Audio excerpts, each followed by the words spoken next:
On today's Daily Slab, we are going to be looking at Cody Bellinger's fast start, a crazy payday for one potential person, and we are going to be talking about a little bit about the NFL Draft. So sit back, relax, and enjoy today's Daily Slab. Welcome everyone to the Daily Slab. I am Nate, and our trender for today is Cody Bellinger, and he has been incredible this year, especially when compared to his past number of years. So you will have remembered Cody Bellinger won an MVP in 2019 and then struggled in 2020, struggled in 2021, struggled in 2022. In fact, he struggled so much last 3 years, those 3 years combined, he has been worth one Baseball Reference wins above replacement. Just one.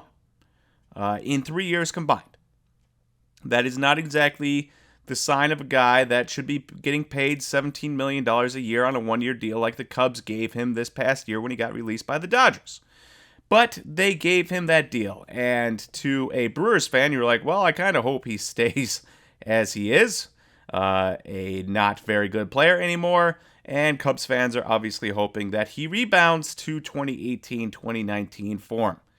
Well, while Cody Bellinger's on the paternity list right now, the work he did before landing there was incredible. In the last month, not even a month of games, he is hitting 300 with a 380 on base percentage, a 550 slugging, which you can do the math there. That's a 900 plus OPS and 5 home runs. And most importantly, he's been worth 1.3 Baseball Reference wins above replacement.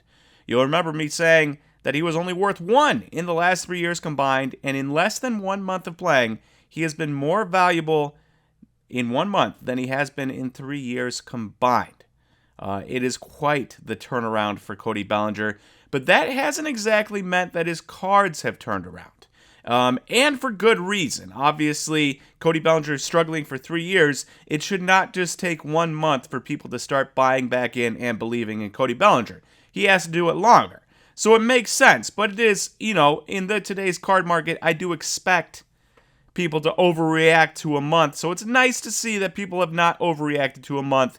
And you can see in the last year, his Heritage Action PSA 10 from 2017, well, that is down $114.77%. But you can also see that it was a bit higher in March and is now down today. So even though he was hot to start the year, his prices have still been dropping, not only from a year ago, but also from just a month ago. And so it is going to take much more from Cody Bellinger to move his market. And we'll see if he keeps it up. As a Brewers fan, I hope not. As a baseball fan, it is pretty fun to see Cody Bellinger back hitting the baseball pretty hard. In our post of the day, you can see this Drew Jones Super Refractor auto that he's holding up, and a $250,000 bounty, and that is because Dave and Adam's Card World announced a $250,000 bounty on the card.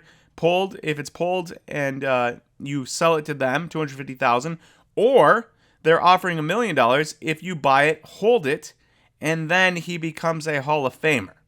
Now, would you wait the probably 25 years? Say you pull it today, he is 19 years old, you hold it until he is 44, maybe he retires at 39, he did have a Hall of Fame career, and you sell it at 44 for $1 million. That's probably not the wisest idea. I think everyone should probably say, yeah, we'll take the $250,000 right now. In fact, I don't really think it should be a $250,000 card. I think that's probably the best deal you will find anywhere on that card if you do happen to pull it. But it is just an absolutely crazy offer. Like, I've seen offers like that for really, really big names, and Drew Jones is a big name, but I did not expect anywhere close to that for his Super Refractor. So a pretty cool offer from DA Card World, and also one that, if you look forward, especially with inflation, probably not worth holding on to and risking the $250,000 to try to make $1 million in 25 years. But let me know what you think of this offer. Do you like it? Would you accept it? Would you hold on to it and risk it? Or would you look for a better offer somewhere else? Let me know in the comments. I, for one, don't even think it's worth $250,000, so I would take that in a heartbeat. And then in what's happening, we've got the NFL draft tonight. And I'm not going to speculate on who's going to draft who or who's going to get drafted where. We obviously do not know. You can read all the mock drafts you want, and they're always going to be wrong, right? There's just things that are always going to be wrong about mock drafts. But what I will say is this. While we don't know who's been drafted where, there will inevitably be guys whose markets move because of another player drafted to their team. Whether that is Jordan Love and the Packers somehow get JSN with the 13th pick, and all of a sudden people are excited for a first-round pick to be drafted to the Packers, and Jordan Love's cards go up, or a first-round wide receiver pick, and Jordan Love's cards go up. Or maybe it's somebody like Michael Pittman, who gets a quarterback drafted at number 4 for him, whether it be Will Levis or Anthony Richardson or CJ Stroud, somebody like that. They will likely take a quarterback at number 4, and I imagine, at least, that I would think that Michael Pittman's market would go up if that's the case. Now, I don't know. Could be wrong. But it's worth noting that there is potential for these markets to go up. So if you have cards and you haven't listed them, even if you're just putting it on a best offer on eBay or something, it's worth listing right now. It's just worth listing right now and finding out what happens, because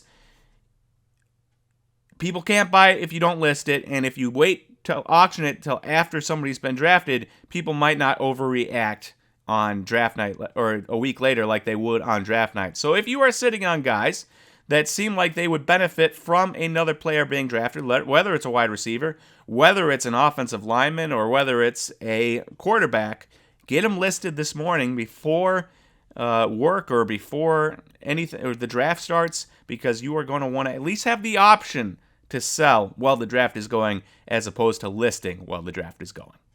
All right, that is all I have today. Thank you everyone for watching today's Daily Slab. If you like this video, please click that like button, and don't forget to hit the subscribe, and I will talk to you tomorrow for the next Daily Slab. See you, everyone.